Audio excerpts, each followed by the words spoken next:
Oiga, doctor Taperval, Sí, el país está conmocionado por la situación de la justicia acá.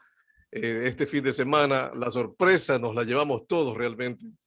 Yo andaba por Manglar Alto justamente, pero nunca me percaté que por allá había un juez que tenía tanta autoridad como para determinar la salida de una persona que estaba en otra provincia.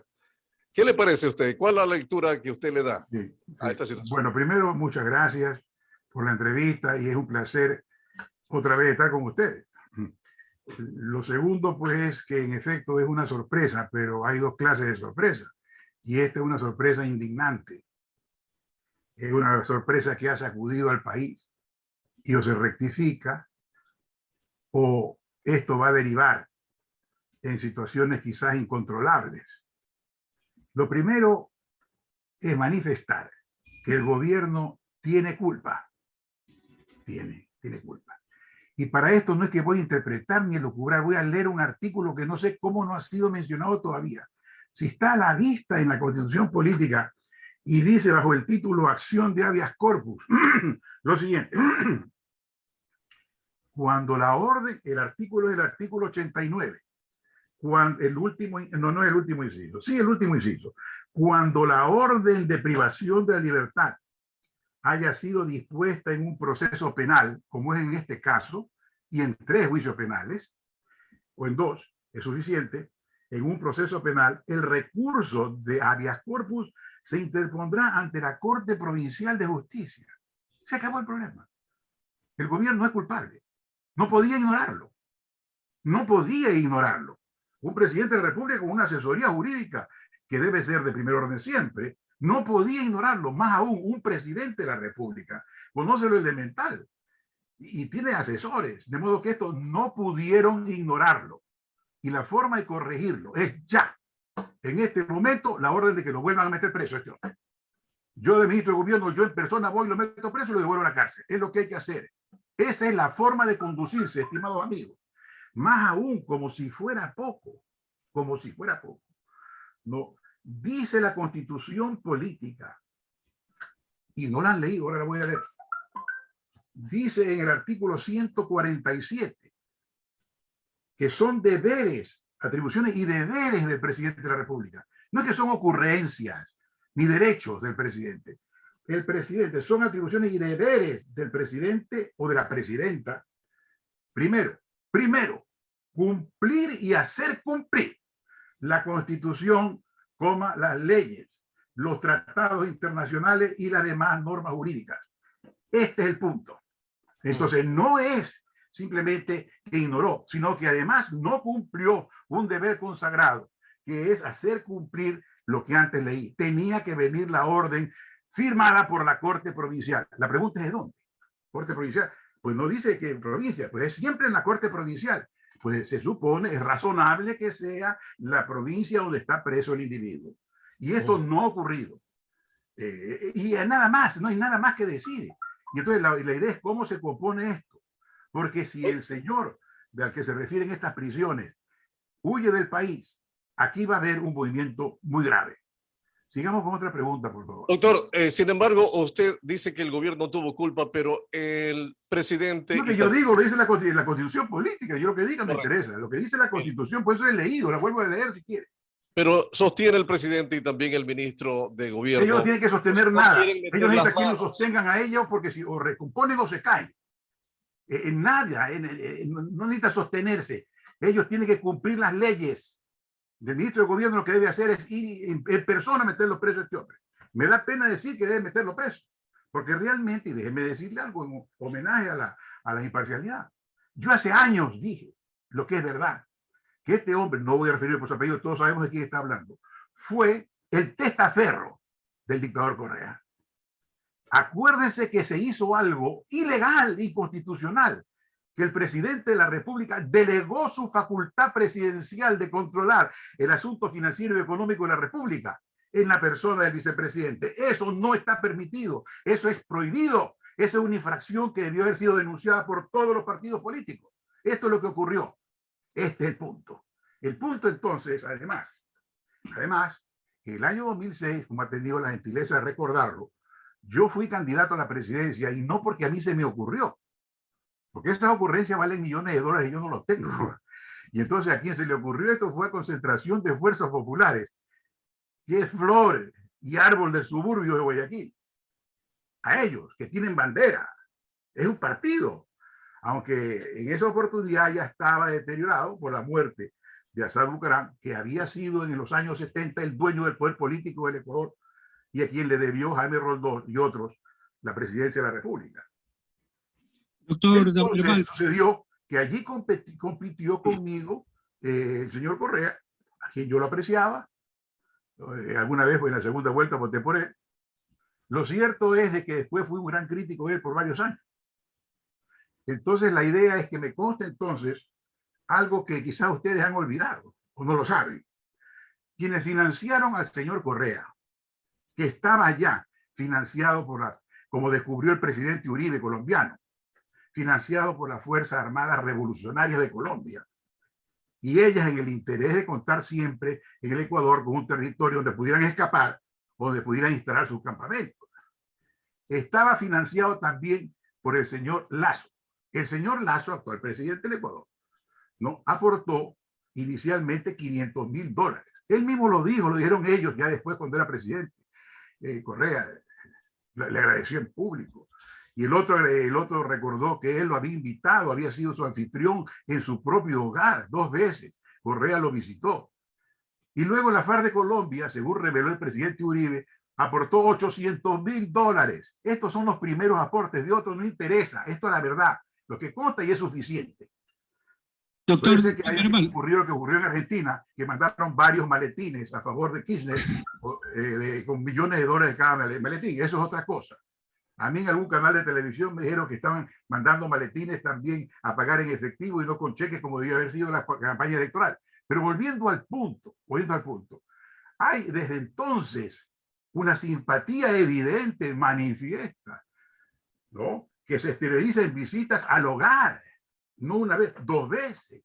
La revista La Otra, que financiaba el Banco de Guayaquil, solamente publicó la foto en portada de Correa y a colores, dándole un impulso inmenso. Es decir, a él, a Lasso, le debemos Correa. A la FARC de Colombia le debemos Correa.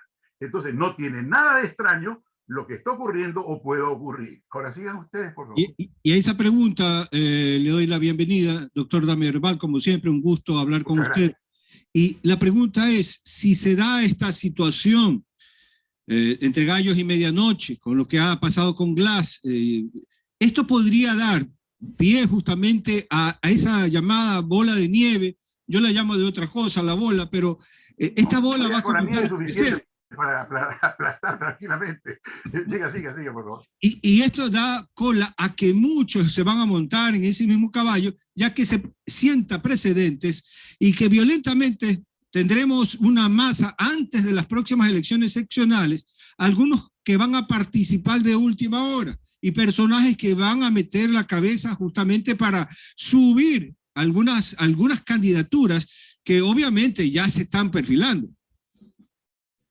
Sí, bueno, en este momento me habla una persona que no apareció aquí fotografiada y quiero afirmar esto porque de repente uno oye voces y no son espíritus. Entonces, quien me acaba de hablar es una persona, ¿quién me acaba? Bueno, compañero de ustedes, ¿verdad? Boris Chonillo. O una persona que está concurriendo y muchas gracias si alguien concurre. Boris Chonillo de Radio Élite, como siempre, lo saluda. Mucho gusto. Bueno, eso no debe extrañarnos. Hablando esto de ¿por qué? ¿Qué es lo que está el país? ¿Por qué es que está podrido el país? Hablemos de esto, 2 líneas y está terminado el asunto, ¿no? Ya, 2 líneas. No la entrevista puede durar mucho más. Pero este tema, y pasamos a otro, ¿quiénes son los responsables de la Asamblea llamada Nacional, que antes se llamó Cámara, que antes se llamó Congreso Nacional? De la composición, ¿quiénes son los responsables? Porque no es el pueblo. Pues la gente de la oligarquía, el pueblo ignorante. Si son los ignorantes, no, hombre, no es el pueblo. Los responsables son los directores de los partidos políticos, que son los que elaboran a mano las listas de los diputados, de los consejeros, de los concejales. Ellos son los que han podrido la asamblea, los municipios y los consejos provinciales. Por eso es que no se hace el dragado del río Guaya. Por eso es que se han registrado las anomalías que se registraron desde hace más de 20 años en el municipio de Guayaquil.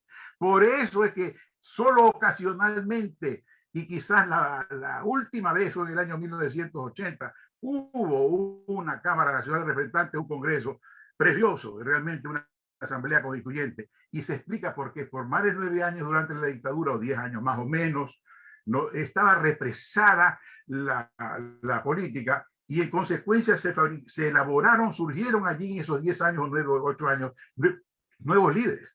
Por eso se estuvo en esa asamblea personas que eran expresidentes de la República o futuros presidentes, etcétera. Cada partido, la fila de nombres, digamos 69 miembros, eran pues no menos de 40 o 50 personas conocidas antes de llegar a la diputación. Esta es la situación del país, es porque los diputados y los integrantes de los organismos democráticos tienen que ser elegidos, ¿no?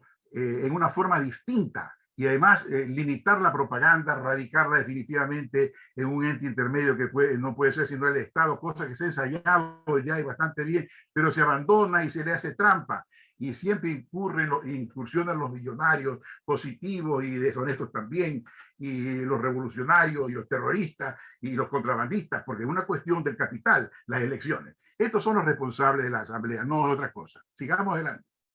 7:19 de la mañana, doctor Damermal, le saluda Julio César Saona. Mucho gusto, señor Saona. El gusto es mío, créanmelo. Ya desde el 2006 también en la campaña, palabra. Yo sí me acuerdo que usted se lanzó a la candidatura presidencial. ¿Qué esperar de una asamblea que no tiene ningún tipo de rumbo? Primero, estamos hablando de que quieren sacar a Guadalupe Llori. Por otra parte, el propio presidente acusa a la bancada de Pachacuti. Por otra parte, hablamos de que UNE Social Cristiano dicen que no hay pacto, pero salió Jorge Glass. Entonces, perdóneme, ¿qué es lo que viene a futuro, a criterio suyo, desde su experiencia política, frente a unos poderes que están total y completamente divorciados, y más aún dentro de la Casa del Legislativo tienen más problemas? Porque sí, incluso el propio presidente Lasso salió hoy día diciendo, bueno, en redes sociales, dijo que él no tenía por qué pactar con nadie, pero está abierto al diálogo. Entonces, realmente yo estoy un tanto confundido con toda esta, no es chaulafán político, es una fanesca política con respecto a lo que ya se viene, pues Semana Santa. Y hay que ver si es que en Semana Santa, en feriado, no nos salen con otra sorpresa. Si un fin de semana normal, común y corriente se dio esto, no quiero saber quién va a resucitar de pronto el día domingo, ¿no? Pero la pregunta en concreto, ¿cuál es, señor Saona? ¿Cuál es? ¿Cuál es su opinión respecto a la... ¿Qué es lo que va a suceder en la próxima elección? ¿Qué es lo que va a pasar adelante? ¿Qué rumbo va a tomar el país? Así es. Sí, yo siempre leo las Fuerzas Armadas del Ecuador. Son las garantes de los derechos ciudadanos. Es una palabra fascinante en un país convulsionado, atormentado. El siglo XX, ya la primera mitad del siglo XX, los primeros 50 años del siglo XX, fue una batidora de dictaduras civiles y militares, según ustedes recuerdan. Y luego en la segunda hubo cierta calma. En la primera mitad del siglo XX, en fin, perdón, en la primera mitad del siglo XX hubo una batidora en la primera mitad de dictaduras civiles y militares. Y después, en la segunda mitad del siglo XX, cierta tranquilidad, cierto. El siglo XXI se inaugura con esto, ¿no? Se inaugura con esto que es un frenesí, un aquelarre, esta competencia presidencial. Otra vez el Tribunal Electoral se pareció al de Venezuela. Había que dormir al lado de las urnas para que no se robaran los votos. Los candidatos teníamos que dormir en el Tribunal Supremo Electoral o la provincial. Es decir, esa etapa feroz no volverá. Es decir, lo grave es que no hay partidos políticos, y hemos estado autorizando partidos políticos que se limitan a recoger 100, 200.000, 250.000 firmas, cosa que la consigue cualquiera con 200, 300.000 dólares. Que las tiene, que lo tiene, y forma un partido político. Entonces eso no está bien. Entonces tenemos que limar. Otra parte, otro punto que no quiero desperdiciar la oportunidad que ustedes tienen la gentileza de concederme, es, ¿y qué más? ¿Qué más? Pues no solamente es el Poder Ejecutivo que no acierta a elegir Había un pensador que decía, no te atrevas a ser gobernante ni de una tribu si no cuentas con 100 hombres de confianza. ¿Qué pasa? ¿Qué otro factor está complicando y pudriendo el país? Es el hecho de que no hay seguridad jurídica. No hay seguridad jurídica. Todos los abogados sabemos, los colegios de abogados saben, que durante los 10 o 15 últimos años no hubo administración de justicia en el Ecuador. Que la Corte es mentira. La Corte Constitucional no funcionó. Se dedicó a archivar en una especie de complicidad todas las acciones extraordinarias de protección. Archivado, hombres y mujeres de la Corte Constitucional, alegres, festivos, archivando. ¿Archivaban qué? Las violaciones que hacía la dictadura civil de Correa, de las lesiones que ocasionaba en el cuerpo social, en las familias, etc. Así que no viene nada de la Corte Constitucional, no está en los nombres de las cortes, en la solución del país, está en la integración. Y por eso a lo que voy es que hace 1 o 2 años se inició una recalificación de los miembros de la Corte Nacional o Corte Suprema de Justicia. Una buena medida que permitió descubrir en 3 o 6 meses que estaban de más no menos de 3 o 6 jueces de la Corte Suprema. Pero se interrumpió otra vez.